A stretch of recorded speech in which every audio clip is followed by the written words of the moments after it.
नमस्कार बच्चों। यहाँ पर हम लोग नोट्स डिस्कस करेंगे क्लास 6 ज्योग्राफी के और बहुत ही इंपॉर्टेंट चैप्टर है। चैप्टर का नाम है मोशंस ऑफ द अर्थ। तो अर्थ में किस तरीके के मोशन होते हैं, रोटेशन होता है, रिवोल्यूशन होता है, तो वो सारी चीज़ें हम लोग यहाँ पर डिस्कस करेंगे। तो सबसे पहली चीज़ देखिए क्या बोली गई है, तो rotation is the movement of earth on its axis. तो देखिए रोटेशन के बारे में बताया गया, रोटेशन होता क्या है। ठीक है, तो रोटेशन क्या होता है, जैसे अर्थ जो है, अर्थ आप लोग देख सकते हैं यहाँ बनी हुई है, तो ये इसकी एक्सिस है। देखिए रेड कलर की जो लाइन दिखाई पड़ रही होगी, यही इसकी एक्सिस है। तो इस एक्सिस पे क्या है, अपनी जगह पे ही अर्थ जब घूमता है, ठीक है, गोल गोल घूम रहा है अर्थ अपनी जगह पे, इस तरीके से जब एक रोटेशन कर रहा है, मतलब इस तरीके से जब मोशन करता है अपनी ही जगह पे, ठीक है, एक्सिस के अलोंग, तो उसको क्या कहते हैं, उसको रोटेशन कहा जाता है। जैसे आपने देखा होगा लट्टू जो नाचता है, ठीक है, तो लट्टू अगर अपनी जगह पे ऐसे स्थिर होकर नाच रहा है तो ये एक्सिस हो जाएगी। तो ये जो सर्कुलर मोशन यहाँ पर हो रहा है, इसी को क्या कहेंगे, रोटेशन कहेंगे। तो movement of the earth on its axis, तो अपनी एक्सिस पे जब मूवमेंट होता है अर्थ का, उसको क्या कहा जाता है, रोटेशन कहा जाता है। Movement of the earth around the sun, अब देखिए सन के अराउंड जब अर्थ मूव करेगा, जैसे मान लीजिए ये सन हो गया और ये अर्थ हो गई, अब अर्थ जो है वो सन के अराउंड ऐसे एक इलिप्टिकल ऑर्बिट में मूव करती है ऐसे करके, ठीक है। तो ऐसे पाथ में जब मूव करती है तो उसको क्या कहते हैं, रिवोल्यूशन कहते हैं। तो वो देखिए डेफिनेशन क्या है, द मूवमेंट ऑफ अर्थ, मतलब अर्थ का मूवमेंट किसके अराउंड, सन के अराउंड। तो सन के अराउंड मूवमेंट हो रहा है और पाथ जो है फिक्स्ड है। ऐसा नहीं है कि आज अर्थ अगर ऐसे मूव कर रही है तो कल अपना पाथ बदल देगी, पाथ उसका हमेशा क्या रहता है, फिक्स्ड रहता है। और उसी फिक्स्ड पाथ को क्या कहा जाता है, ऑर्बिट भी कहा जाता है, और इस मोशन को कहते हैं रिवोल्यूशन, ठीक है। इसके बाद देखिए कहा गया the axis of earth which is an imaginary line. अब ये जो हमने आपको लाइन बताई, जो रेड कलर की आप लोग लाइन देख रहे होंगे, यहाँ नॉर्थ लिखा है और यहाँ पर क्या लिखा है, साउथ लिखा है। मतलब ये नॉर्थ पोल शो कर रहा है और ये साउथ पोल शो कर रहा है। तो ये जो लाइन आप देख रहे हैं रेड कलर की, यही एक्सिस है। और ये कोई ऐसी लाइन नहीं जो अर्थ में बनी हुई है, ये एक इमेजिनरी लाइन है। मतलब हम लोग ने इमेजिन कर लिया कि हाँ ऐसी एक लाइन है जिसको क्या कहा गया है, एक्सिस बोला गया है। ये कितना एंगल बना रही है, तो 66.5 डिग्री एंगल बना रही है ऑर्बिटल प्लेन से। अब ऑर्बिटल प्लेन आप देख सकते हैं, ये जो प्लेन है यहाँ पर जो ऐसे करके प्लेन है, यहाँ वैसे लाइन के थ्रू दिखाया गया है, इसको ऑर्बिटल प्लेन बोला गया है। तो जो एक्सिस का एंगल बन रहा है ऑर्बिटल प्लेन से, मतलब ये जो एंगल बन रहा है, ये कितना दिया गया है, 66 डिग्री दिया गया है, ठीक है। और एक्सियल के साथ में अगर देखेंगे तो एक्सिस के साथ में, मतलब एक्सियल प्लेन के साथ अगर देखा जाए तो जो एंगल बनता है वो कितना होता है, 90 में से 66.5 को आप सब्ट्रैक्ट कर दीजिए तो 23.5 डिग्री आ जाएगा, मतलब 23.5 डिग्री आ जाएगा, ठीक है। तो ये एक्सियल टिल्ट है और ये क्या है, ऑर्बिटल टिल्ट है, ठीक है। बीच से जो लाइन निकली है, या कह सकते हैं बीच से जो सर्कल जा रहा है, उसको क्या कहा गया है, इक्वेटर, ठीक है। नेक्स्ट पे आते हैं, अब इक्वेटर के बारे में याद रखिएगा। इक्वेटर क्या करता है, इस अर्थ को दो इक्वल पार्ट्स में डिवाइड करता है। इक्वेटर के नॉर्थ में जो स्फीयर होता है उसको नॉर्दर्न हेमिस्फीयर बोलते हैं, और साउथ में जो होता है उसको सदर्न हेमिस्फीयर बोलते हैं, ठीक है। नेक्स्ट पे आते हैं। नेक्स्ट देखिए क्या बात करी गई है, the plane form by orbit is known as orbital plane. तो ये जो ऑर्बिट जो प्लेन फॉर्म कर रहा है, ऑर्बिट के द्वारा जो प्लेन बनाया जाता है उसी को कहते हैं orbital plane. Earth receives light from the sun, अब अर्थ को जो लाइट मिल रही है तो सबको पता है ये सन है, और यही क्या कर रहा है, अपनी लाइट एमिट कर रहा है और कहाँ तक पहुंच रही है, अर्थ तक पहुंच रही है। Due to spherical shape of the earth, अब अगर अर्थ का शेप पूछा जाए तो अगर आप 6th क्लास के एनसीईआरटी देखे होंगे फर्स्ट चैप्टर में, तो शेप अर्थ का दिया गया है जियोइड। कैसा है, जियोइड शेप है। कैसा शेप है, जियोइड शेप है। तो हालांकि यहाँ पर स्फेरिकल दे दिया गया तो कोई ऐसी दिक्कत की बात नहीं है। तो अर्थ का शेप अप्रोक्सीमेटली स्फेयर की तरह है, बॉल की तरह है, ठीक है। Only half of it get light from the sun at a time, तो अगर एक टाइम पे देखेंगे तो क्या है, एक टाइम जैसे मान लीजिए इस समय अगर आप भारत में हो, मान लीजिए दोपहर है, तो इस समय ऐसे मान लीजिए नॉर्दर्न हेमिस्फीयर में इस समय दोपहर है, तो हो सकता है सदर्न हेमिस्फीयर में क्या हो जाए, इस समय रात हो जाए। या इसी का उल्टा भी सही है कि अगर नॉर्दर्न हेमिस्फीयर में मान लीजिए लाइट नहीं शो हो रही है, इसका मतलब रात है, तो हो सकता है दूसरे हेमिस्फीयर में क्या हो, इस समय दोपहर हो, ठीक है।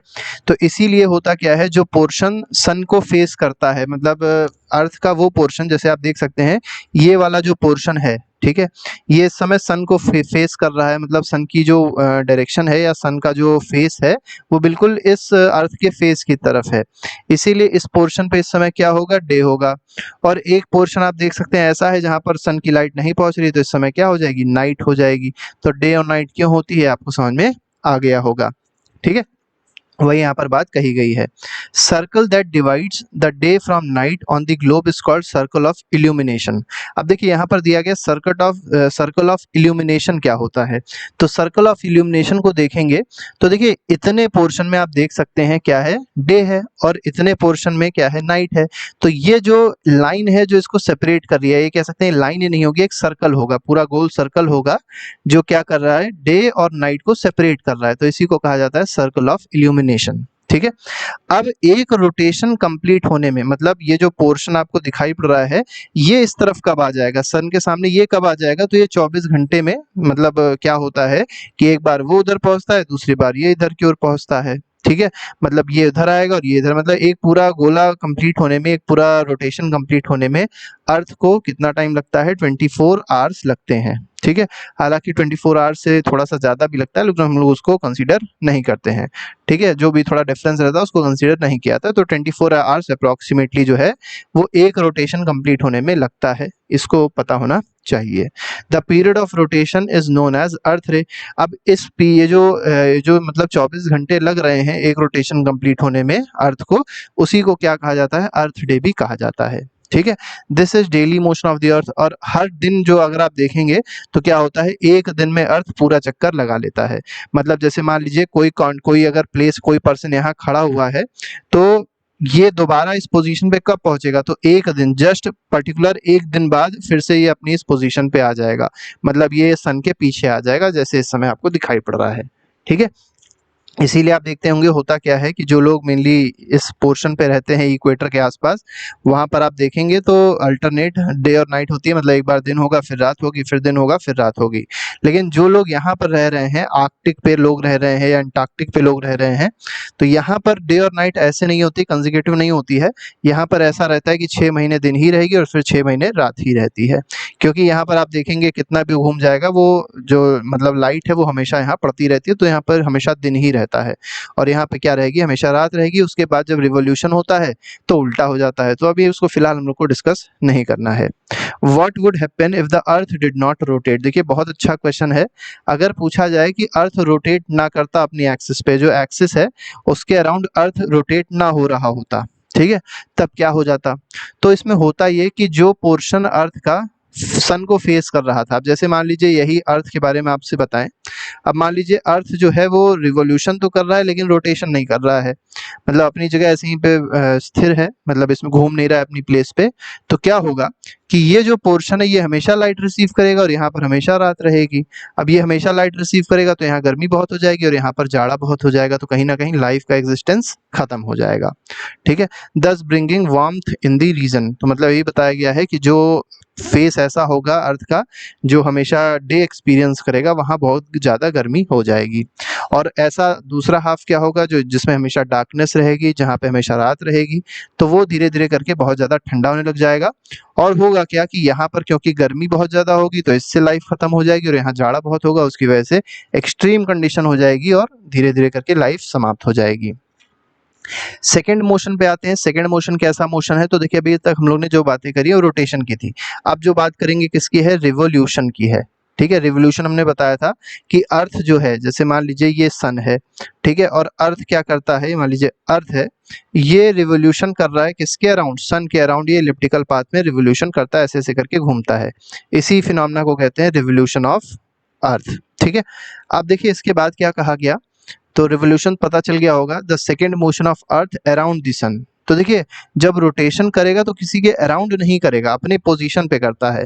लेकिन जब रिवोल्यूशन करता है तो रिवोल्यूशन सन के अराउंड रिवोल्यूशन करता है। एक पूरा चक्कर लगाने में, जैसे मान लीजिए ये अभी इनिशियल पोजीशन है अर्थ की, अब वापस ये इस पोजीशन पे कितने दिनों बाद पहुंचेगा, तो ये 1 साल बाद, करेक्ट 1 साल बाद पहुंचेगा। मतलब 365 1/4 डेज लगते हैं इसको वापस इस पोजीशन में पहुंचने पर। मतलब एक रिवोल्यूशन कंप्लीट होने में 365 1/4 डेज लगते हैं। मतलब 365 डेज बोल सकते हैं और 6 आवर्स बोल सकते हैं। ठीक है, 1 ईयर अप्रोक्सीमेटली, इसको 1 ईयर भी कहा जाता है, to revolve around the sun. ठीक है। इसके बाद देखिए क्या कहा गया, we consider a year as consisting of 365 days. हम लोग जो अपना साल मान के चलते हैं वो कितने दिन का मान के चलते हैं, 365 डेज का। और ये जो 6 घंटे आ रहे हैं, जो 1/4 आपको दिख रहा है, 1/4 क्या है, इसको अगर 24 से मल्टीप्लाई करें तो क्या आ जाएगा, 6 आवर्स आ जाएगा। तो इस 6 आवर्स को हम लोग क्या कर देते हैं, धीरे धीरे करके उसको इग्नोर कर देते हैं। और जब उसको इग्नोर करते हैं तो हर 4 साल में तो एक दिन बढ़ जाता है। इसीलिए आप देखते होंगे कि हर 4 साल में एक बार क्या आता है, सरप्लस हो गया एक दिन, तो उसी को क्या कहते हैं, लीप ईयर कहते हैं। और उस लीप ईयर के दिन को हम लोग ने कहाँ लगा दिया, फरवरी में लगा दिया। इसीलिए फरवरी जब लीप ईयर होता है कितने दिन की होती है, 29 दिन की होती है। और जनरली आप देखेंगे तो फरवरी कितने दिन की होती है, 28 दिन की होती है। जैसे मान लीजिए 2023 इस समय चल रहा है, ठीक है, तो इस बार की जो फरवरी थी कितने दिन की थी, ठीक है, 28 दिन की थी। अब आप कमेंट बॉक्स में लिख के बताइएगा 2024 में फरवरी जो होगी वो कितने दिन की होगी, ठीक है, 28 की होगी या 29 की होगी। Such a year with 366 days is called a leap year. तो लीप ईयर में अगर पूछे जाएं दिन कितने होते हैं तो 365 ना लिख दीजिएगा, कितने दिन होते हैं, 366 डेज होते हैं। इसके बाद देखिए क्या कहा गया, आर्यभट्ट के बारे में एक बात बताई गई, बहुत ही अच्छी बात है, ठीक है। और किस पे, मतलब इस बात पे कहीं ना कहीं हम लोग को गर्व भी होना चाहिए, ठीक है, कि इंडियन एस्ट्रोनॉमर जो आर्यभट्ट थे उन्होंने बहुत पहले बता दिया था कि अर्थ जो है वो कैसी है, राउंड है और वो अपनी एक्सिस पे रोटेट करती है, ठीक है। तो ये बात है जो आर्यभट्ट ने बहुत पहले बता दी थी लोगों को। इसके बाद आते हैं, इसके बाद देखिए कहा गया है, यहाँ पर आप देख सकते हैं रोटेशन बहुत अच्छे से बताया गया है। अब इसमें देखिए क्या क्या बातें करनी है। तो सबसे पहले आप लोग देख सकते हैं जो अर्थ है उसकी अलग अलग पोजीशंस दिखाई गई है। जैसे एक पोजीशन यहाँ दिखाई गई है, उसके बाद आप देख सकते हैं यहाँ पोजीशन दिखाई है, फिर यहाँ दिखाई है, और फिर 4 पोजीशन मेनली दिखाई गई हैं। तो एक एक करके डिस्कस करते हैं। तो देखिए it is clear that earth is going around the sun. तो अर्थ का जो रिवोल्यूशन हो रहा है वो कैसे हो रहा है, सन, यहाँ पे बीच में आप देख सकते हैं सन है, तो सन के अराउंड रिवोल्यूशन हो रहा है। और कैसे पाथ में हो रहा है, तो ये जो पाथ है, ये जो आपको मतलब ये जो एरो वाली लाइन दिखाई पड़ रही होगी रेड कलर की, इस पाथ को सर्कुलर पाथ नहीं कहते हैं, इसको क्या बोलते हैं, इलिप्टिकल पाथ कहते हैं। याद रखिएगा, इट इज कॉल्ड अंडे की तरह है, इलिप्टिकल पाथ इसको कहा जाता है, इलिप्टिकल ऑर्बिट कहा जाता है। Notice that through out its orbit the earth is inclined in the same direction. देखिए बहुत अच्छी बात लिखी है एनसीईआरटी में, क्या लिखा है कि पूरे इस रिवोल्यूशन के दौरान जो अर्थ की एक्सिस है, आप देख सकते हैं ये जो अर्थ की एक्सिस दी है, ये एक्सिस यहाँ पर भी ऐसे ही है, यहाँ पर भी एक्सिस है और यहाँ पर भी है, मतलब एक्सिस में कोई भी चेंज नहीं हो रहा है। एक्सिस का जो इंक्लिनेशन है वो पूरे रिवोल्यूशन के दौरान, पूरे रिवोल्यूशन के दौरान जो एक्सिस का रिवोल्यूशन होता है वो हमेशा क्या रहता है, सेम रहता है, बदलता नहीं है। कितना रहता है अभी हम लोग ने डिस्कस कर लिया था। इसके बाद देखते हैं क्या कहा गया, a year is usually divided. अब देखिए एक साल मतलब जो ईयर होता है उसको किस में डिवाइड किया जाता है, 4 सीजन में डिवाइड किया जाता है। एक गर्मी का सीजन है, विंटर का सीजन है, स्प्रिंग का सीजन है और ऑटम का सीजन है। तो ये 4 सीजन होते हैं जिसमें डिवाइड किया, तो ये चारों सीजन यहाँ पर मेनली शो किए गए हैं। Season change due to change in position of the earth. तो अगर पूछा जाए कि जो सीजन में चेंज आता है वो किसकी वजह से आता है, तो ये जो अर्थ की पोजीशन चेंज हो रही है, रिवोल्यूशन जो हो रहा है, रिवोल्यूशन की वजह से सीजन में चेंज आता है। तो रोटेशन की वजह से याद रखिएगा डे और नाइट में चेंज आता है। और अगर आप देखेंगे जो रिवोल्यूशन में चेंज, रिवोल्यूशन की वजह से क्या हो रहा है, तो सीजन चेंज हो रहे हैं, ठीक है। इसके बाद देखते हैं, इसके बाद क्या कहा गया, अब आते हैं धीरे धीरे। अब देखिए 21 जून की बात करी गई है। सबसे पहले अगर देखेंगे हम लोग, देखिए जो भी बातें यहाँ पर करेंगे तो अपने इंडिया को लेके करेंगे, और इंडिया कहाँ लाई करती है, तो नॉर्दर्न हेमिस्फेयर पे लाई करती है, ये पहले आपको पता होना चाहिए। जैसे नॉर्दर्न हेमिस्फेयर कहाँ पर है, तो इक्वेटर से ऊपर जो पोर्शन आपको दिखाई पड़ रहा है नॉर्दर्न हेमिस्फेयर है, ठीक है। तो 21 जून की बात करी जाए, the northern hemisphere is tilted towards the sun. तो 21 जून जैसे ये दिया गया है, 21 जून की पोजीशन दी गई है अर्थ की, ठीक है। तो इस समय आप देख सकते हैं कि जो ऊपर वाला पोर्शन है, मतलब ये अगर हम लोग मान ले इक्वेटर है, तो इक्वेटर के ऊपर वाला जो पोर्शन है नॉर्दर्न हेमिस्फेयर, ये किसकी तरफ टिल्टेड है, सूर्य की तरफ। देखिए सन की तरफ टिल्टेड है ना, इसका जो झुकाव है किसकी तरफ है, सन की तरफ है। इसी वजह से क्या होता है, ये जो नॉर्दर्न हेमिस्फेयर होता है, यहाँ पर डायरेक्ट हीट मिलती है सन की, ये बहुत तेजी से डायरेक्ट क्या होती है, डायरेक्ट हीट या डायरेक्ट सन की जो रेज हैं वो फॉल करती हैं, जिसकी वजह से नॉर्दर्न हेमिस्फेयर पे क्या होती है, बहुत ज़्यादा गर्मी होती है। तो इसीलिए यहाँ पर जो टेम्परेचर रहता है वो गर्म रहता है इस समय, ठीक है। और सदर्न हेमिस्फेयर जो है वो इस समय देखिए दूर है, ठीक है, पीछे की ओर हो गया, दूर हो गया इस समय सन की डायरेक्ट रेज से, इसलिए सदर्न हेमिस्फेयर में इस समय क्या होता है, जाड़ा होता है, ठीक है। तो याद रखिएगा, जैसे आप देखते होंगे इस समय 21 जून है, तो 21 जून में अगर देखा जाए 21 जून के आसपास भारत में बहुत ज़्यादा गर्मी होती है, मेनली नॉर्दर्न इंडिया में अगर आप देखेंगे तो बहुत ज़्यादा गर्मी है। क्यों, क्योंकि नॉर्दर्न हेमिस्फेयर जो है वो डायरेक्ट हीट रिसीव करता है इस समय पर, ठीक है। और ये कहाँ पर गिरती है, तो ट्रॉपिक ऑफ कैंसर पे गिरती है। भाई ट्रॉपिक ऑफ कैंसर क्या है उसको भी आपको बता देते हैं। जैसे मान लीजिए ये अर्थ है, तो अर्थ में अगर आप देखेंगे तो आपको बताया था बीच में इक्वेटर लाई करती है, इक्वेटर को बोलते हैं 0 डिग्री। अब इसके ऊपर नॉर्थ में जब आप जाएंगे और कितने डिग्री तक जाएंगे, 23 डिग्री तक जाएंगे नॉर्थ में, तो इस लाइन को मतलब इस सर्कल को कहा जाता है क्या, ट्रॉपिक ऑफ कैंसर कहा जाता है। ठीक है, क्या कहा जाएगा, ट्रॉपिक ऑफ कैंसर। और याद रखिएगा ट्रॉपिक ऑफ कैंसर जो है वो इंडिया से पास होती है। ठीक है, इसके बाद आते हैं साउथ में, चले आइए। तो साउथ में क्या है कि आपको सर्कल मिलेगा, ये कितने डिग्री पे है, तो 23 डिग्री साउथ पे है। और इसको ट्रॉपिक ऑफ कैंसर नहीं कहते, इसको क्या कहते हैं, ट्रॉपिक ऑफ कैप्रिकॉर्न कहते हैं। ठीक है, तो ये बात है जो आपको पता होनी चाहिए। The areas near the poles receive less heat as the rays of the sun are slanting. अब आप देखिए यहाँ पर अगर आप देखेंगे इस पोजीशन पे, जिसको पोल कहा जाता है, पोल एक ये है और एक ये साउथ पोल है, यहाँ पर जो सन की रेज है वो हमेशा टेढ़ी मेढ़ी आती है, मतलब स्लांटेड आती है, जिसकी वजह से बहुत ज़्यादा यहाँ पर गर्मी कभी होती ही नहीं है। बहुत ज़्यादा क्या यहाँ पर हमेशा ठंडक ही होती है, हमेशा बर्फ ही जमी रहेगी, क्योंकि सन की रेज डायरेक्टली कभी यहाँ पर फॉल करती ही नहीं है। ठीक है, वही बात यहाँ पर लिखी गई है। Northern pole is inclined towards the sun and places beyond the Arctic Circle experiences the continuous daylight for about 6 months। देखिए वो बात जो भी हम आपको बता रहे थे वो यहाँ कह दी गई है कि आप देख सकते हैं यहाँ पर अगर देखें तो यहाँ पर क्या होगा कि जो नॉर्दर्न ये जो आपको नॉर्थ पोल दिखाई पड़ रहा है यहाँ पर हमेशा लाइट पड़ती रहेगी। बहुत ज़्यादा हाई मतलब अमाउंट में लाइट नहीं पड़ती है, नहीं कह सकते हैं कि बहुत डायरेक्ट सनलाइट पड़ रही है, लेकिन लाइट हमेशा यहाँ रहती है, जिसकी वजह से क्या होता है 6 महीने तक, जो आप देख सकते हैं ये वाला पोर्शन पहला हो गया, उसके बाद ये वाला पोर्शन में भी आप देखेंगे तो सन की लाइट जो है नॉर्थ पोल पे पड़ रही है। तो दोनों कंडीशन में, इस वाली कंडीशन में और इस वाली कंडीशन, दोनों का यहाँ कंडीशन तक, मतलब इस पूरी कंडीशन तक क्या होगा कि जो मौसम है या ये कह सकते हैं जो दिन है वो हमेशा मतलब 6 महीने तक यहाँ पर दिन ही रहेगा। ठीक है, तो जब सन यहाँ से पूरा यहाँ तक पहुँचता है तो इस पूरे कंडीशन में, इस पूरे मतलब फिनोमेना में क्या होता है, नॉर्थ पोल पे हमेशा डे रहता है। ठीक है, और इसी का उल्टा अगर देखेंगे, ठीक है, तो नॉर्थ पोल में देखिए रात हो गई, इसका मतलब जब यहाँ से ऐसे बढ़ेगा इधर की ओर तो धीरे धीरे करके नॉर्थ पोल में रात आना स्टार्ट होगी और यहाँ पूरी रात हो जाएगी और धीरे करके यहाँ पर भी रात पूरी रहती है। ठीक है, तो रात स्टार्ट हुई और पूरी रात यहाँ तक रहेगी, ऐसे आप लोग इसको समझ सकते हैं। ठीक है, तो 6 महीने तक रात रहती है और 6 महीने तक क्या रहती है, दिन रहती है। अब देखिए यहाँ पर एक और टर्म दे दिया गया है, आर्कटिक सर्कल। अब आर्कटिक सर्कल क्या है, तो आर्कटिक सर्कल आप देखेंगे तो यहाँ पर एक सर्कल बना हुआ है और इसके मतलब आर्कटिक याद रखिएगा नॉर्थ पे है और मतलब आर्कटिक नॉर्थ में हो जाएगा और एंटार्क्टिक सर्कल किधर होता है, साउथ में होता है। ठीक है, तो ये सारी बातें हैं जो यहाँ बताई गई, किस तरीके से 6 महीने यहाँ पर दिन होती है, 6 महीने रात होती है, वो हम लोग ने डिस्कस कर ली। इसके बाद बात देखिए क्या करी गई है, since a large portion of northern hemisphere is getting light from the sun. अब नॉर्दर्न हेमिस्फीयर का जो लार्ज पोर्शन है वो क्या है कि सन से लाइट वहाँ पर मिल रही है, इसीलिए वहाँ पर क्या रहती है, समर रहती है। ठीक है, in the regions north of equator, तो इक्वेटर के नॉर्थ में अगर आप जाएंगे, नॉर्दर्न हेमिस्फीयर होगा तो वहाँ हमेशा क्या रहेगी, मतलब गर्मी रहेगी उस टाइम पर जहाँ पर मतलब डायरेक्ट सनरेज गिर रही थी किस पे, नॉर्दर्न हेमिस्फीयर पे। Longest day and shortest night at these places occurs on 21 जून। अब देखिए 21 जून ऐसा दिन है जब क्या होता है, नॉर्दर्न हेमिस्फीयर पे सबसे बड़ा दिन होता है, सबसे लंबा दिन होता है और रात जो होती है सबसे छोटी होती है।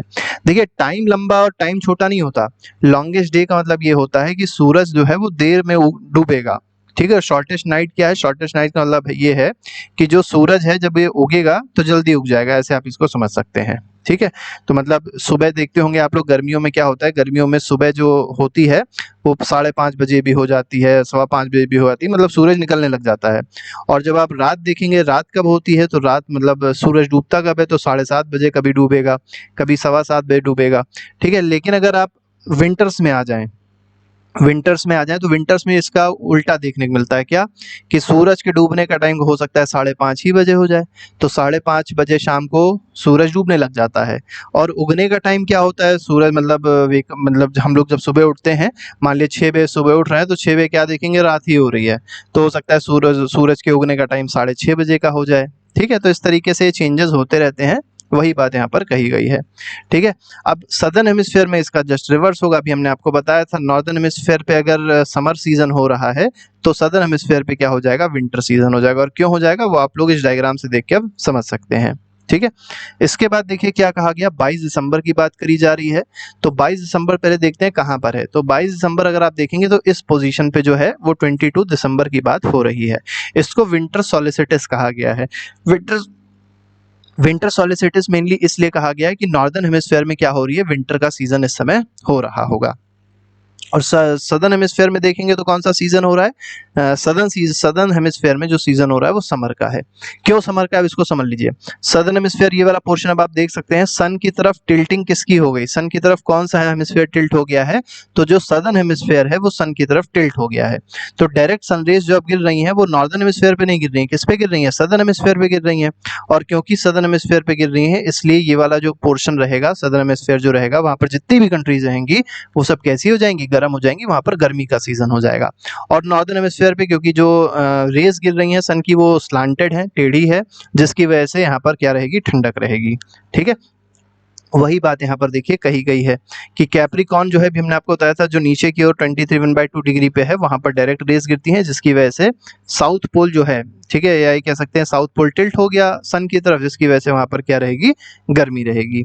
Sons rays fall vertically on the Tropic of Cancer, Tropic of Capricorn, a large portion of southern hemisphere gets light. तो लार्ज पोर्शन जो सदर्न हेमिस्फीयर का होगा उस पे लाइट बहुत ज्यादा गिरेगी। Therefore it is summer in southern hemisphere. तो इसी वजह से क्या होगा, सदर्न हेमिस्फीयर पे क्या होगी, गर्मी होगी। ठीक है, विद लॉन्गर डेज। अब देखिए गर्मियों में क्या होता है, गर्मियों में दिन बड़े हो जाते हैं और रातें छोटी हो जाती हैं, तो वो अब कहाँ होने लग जाएगा, सदर्न हेमिस्फीयर में होने लग जाएगा।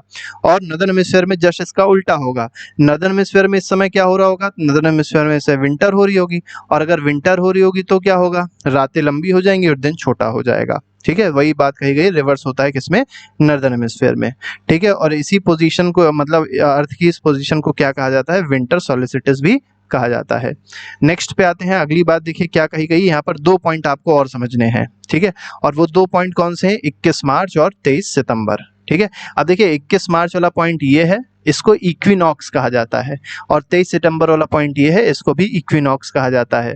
इसको अगर आप देखेंगे तो स्प्रिंग इक्विनॉक्स कहा जाता है, इसको ऑटमनल इक्विनॉक्स कहा जाता है। इतना आपको अभी डीप में नहीं जाना है। ठीक है, अब होता क्या है कि जब इस पोजीशन पे अर्थ होती है तो ना ही नॉर्दर्न हेमिस्फीयर पे डायरेक्ट सनरेज गिर रही होती है, ना ही सदर्न हेमिस्फीयर पे। कहाँ गिर रही होती है, इक्वेटर पे डायरेक्ट सनरेज गिर रही होती हैं। ठीक है, क्योंकि डायरेक्ट सनरेज इक्वेटर पे गिर रही हैं, जिसकी वजह से क्या होता है, at this position neither of the poles is tilted towards the sun. तो मतलब ना ही नॉर्दर्न हेमिस्फीयर, मतलब ये कह सकते हैं ना ही नॉर्दर्न हेमिस्फीयर में बहुत ज़्यादा गर्मी होगी और ना ही सदर्न हेमिस्फीयर बहुत गर्मी होगी, और ना ही नॉर्दर्न हेमिस्फीयर बहुत ठंडक होगी, ना ही सदर्न हेमिस्फीयर बहुत ठंडक होगी। तो इससे होगा क्या, एक earth experiences equal days and equal night. तो इक्वल डेज मतलब दिन में भी बहुत इक्वालिटी बनी रहेगी और रात में भी बहुत इक्वालिटी, मतलब डे और नाइट दोनों बराबर के होंगे। जैसे आपने देखा था समर में क्या हो रहा था, समर में आपने देखा कि डेज जो थे वो लंबे हो रहे थे और रातें थी, नाइट जो थी वो छोटी हो रही थी। लेकिन जब इक्विनॉक्स होता है, मतलब 21 मार्च और 23 सितंबर की बात अगर करी जाए, तो इस समय क्या होता है, डे और नाइट दोनों बराबर की होती हैं, और इसीलिए बराबर की हो रही है, इसीलिए इसको नाम दिया गया है इक्विनॉक्स। तो इक्वल शब्द से बना है ये, आप समझ सकते हैं इसको। ठीक है, on 23 September it is autumn season in northern hemisphere. तो नॉर्दर्न हेमिस्फीयर में 23 सितंबर में क्या होता है, ऑटम सीजन होता है। कैसा सीजन है, ऑटम सीजन है, किस पे, नॉर्दर्न हेमिस्फीयर पे। ठीक है, और स्प्रिंग सीजन होगा किसमें, सदर्न हेमिस्फीयर में, और इसी में उल्टा, यहाँ पर उल्टा हो जाएगा, नॉर्दर्न हेमिस्फीयर में स्प्रिंग हो जाएगा और सदर्न हेमिस्फीयर पे ऑटम हो जाएगा। ऐसे आप इसको समझ सकते हैं। ठीक है, अपोजिट, अब यहाँ पर जस्ट अपोजिट, मतलब यहाँ पर जो चीज हो रही थी उसका जस्ट अपोजिट यहाँ पर हो रहा था। ठीक है, इसीलिए देखिए यहाँ पर स्प्रिंग लिखा गया, यहाँ ऑटम लिखा गया है, यहाँ ऑटम लिखा है, यहाँ पर स्प्रिंग लिखा है। इसका मतलब क्या है, थोड़ा सा इसको मिटा के बताते हैं आपको। ठीक है, अब आप समझ जाएंगे ज्यादा अच्छे से। देखिए क्या यहाँ कहा गया, यहाँ जो स्प्रिंग और ऑटम लिखा है, इसका मतलब क्या है कि नॉर्दर्न हेमिस्फीयर में इस समय स्प्रिंग हो रही है और साउदर्न हेमिस्फीयर में इस समय क्या हो रहा है, ऑटम हो रहा है। यहाँ पर उल्टा है, नॉर्दर्न हेमिस्फीयर में ऑटम हो रहा है और सदर्न हेमिस्फीयर में स्प्रिंग हो रही है।